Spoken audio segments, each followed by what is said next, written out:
Assalamualaikum warahmatullahi wabarakatuh. Saya Anggun Amelia. Di sini saya akan menyampaikan sedikit tips untuk menyusun materi dengan menggunakan aplikasi PowerPoint. Langkah pertama, buka aplikasi PowerPoint, kemudian pilih dokumen yang masih kosong. Sebagai contoh, saya telah membuat PPT-nya yaitu sebagai berikut. Di sini step pertama kita untuk mengganti desain kita klik desain, kemudian kita pilih beberapa tampilannya. Di sini saya memakai yang berwarna oranye. Untuk step pertama yaitu mengenai judul materi yang akan kita sampaikan. Sebagai contoh yang saya manfaat daun seledri untuk hipertensi.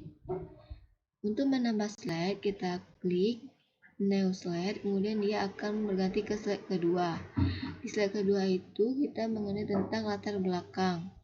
Latar belakang ini sebagai contohnya, hipertensi adalah penyebab utama penyakit kardiovaskular dan kematian dini. Banyak orang bergantung pada obat kimia, padahal pengobatan alami seperti daun seledri bisa menjadi solusi. Seledri sudah lama digunakan dalam pengobatan tradisional dan terbukti memiliki potensi antihipertensi.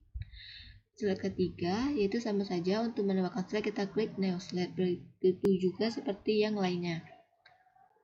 Slide ketiga yaitu rumusan masalah.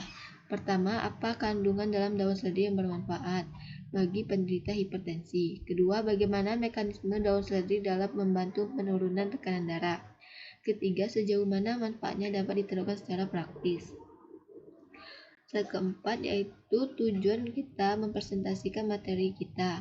Sebagai contoh, menjelaskan kandungan aktif daun seledri, menjelaskan mekanisme daun seledri menurunkan tekanan darah, memberi wawasan penggunaan seledri sebagai terapi tambahan hipertensi.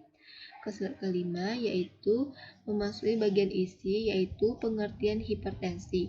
Hipertensi adalah kondisi tekanan darah kronis dengan nilai lebih dari 140/90 mg air raksa.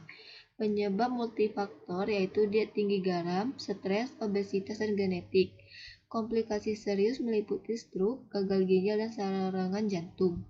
Hipertensi merupakan masalah kesehatan global yang prevalensinya terus meningkat dan menjadi penyebab utama penyakit jantung serta kematian di seluruh dunia.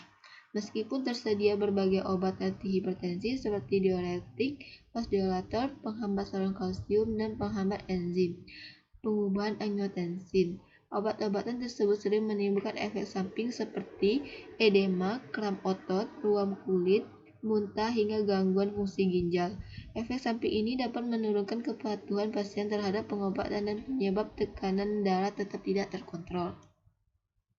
Slide kelima yaitu pengertian daun seledri. Daun seledri merupakan tanaman herbal yang digunakan sebagai rempah dan obat, mengandung berbagai senyawa bioaktif seperti flavonoid, kalium, dan antioksidan yang berperan dalam menjaga kesehatan pembuluh darah. Slide ketujuh, kandungan senyawa aktif dalam daun seledri. Seledri mengandung berbagai senyawa aktif yang berkontribusi dalam menurunkan tekanan darah, seperti pethalain yang berfungsi melepaskan otot-otot pembuluh darah sehingga aliran darah menjadi lebih lancar dan tekanan darah secara perlahan menurun.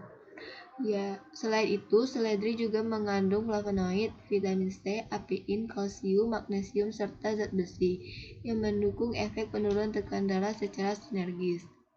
Slide ke-8 yaitu mekanisme kerja daun seledri. Menghambat kontraksi pembuluh darah, vasodilatasi, meningkatkan ekskresi natrium melalui urin, menurunkan aktivitas hormon stres, mengurangi kekakuan arteri, dan menstabilkan detak jantung. Slide ke-9 yaitu perbandingan dengan obat antihipertensi. Obat kimia efeknya cepat namun punya efek samping jangka panjang seperti gangguan ginjal dan pusing. Daun seledri efek lebih lambat tapi alami, minim efek samping, dan dapat digunakan jangka panjang sebagai terapi pelengkap. Keduanya bisa saling melengkapi, bukan saling menggantikan. Slide ke-10 yaitu gizi dan nutrisi dalam seledri.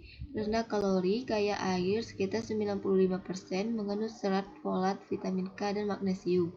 Nutrisi ini mendukung metabolisme, sistem kardiovaskular, dan meregulasi tekanan darah. Kombinasi antioksidan dan elektrolit penting untuk penderita hipertensi.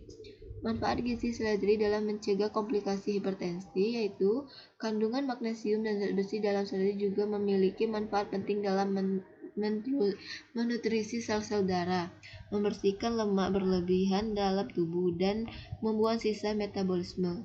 Proses ini dapat mencegah aterosklerosis, yaitu pengerasan pembuluh darah yang dapat mempengaruhi peningkatan resistensi vaskular dan memperburuk kondisi hipertensi. Salah satu flavonoid utama dalam seledri adalah apigenin, yaitu senyawa flavon yang memiliki gugus hidroksil bebas pada struktur karbonnya, yang secara aktif berperan sebagai antihipertensi. Ke-11 yaitu cara penggunaan daun seledri. Teh seledri, rebus daun seledri dengan air, minum pagi hari atau di sore. Jus segar, yaitu dicampur dengan apel atau madu. Konsumsi segar sebagai lalapan atau campur sup. Dosis sekitar 1-2 gelas per hari, maksimal 7 hari berturut-turut lalu dijeda. Slide ke-13 yaitu efek samping dan perhatian. Efek ringan, pusing, kembung jika dikonsumsi berlebihan. Tidak disarankan untuk ibu hamil karena potensi merangsang rahim. Konsultasi dengan dokter jika sedang minum obat antihipertensi. Hindari konsumsi jika alergi terhadap seledri. Slide ke-13 yaitu kesimpulan, yang mana kita menyimpulkan semua materi yang telah kita sampaikan tadi. Seperti, hipertensi adalah masalah kesehatan global yang dapat menimbulkan komplikasi serius. Pengobatan konvensional sering menimbulkan efek samping sehingga banyak orang beralih ke terapi herbal.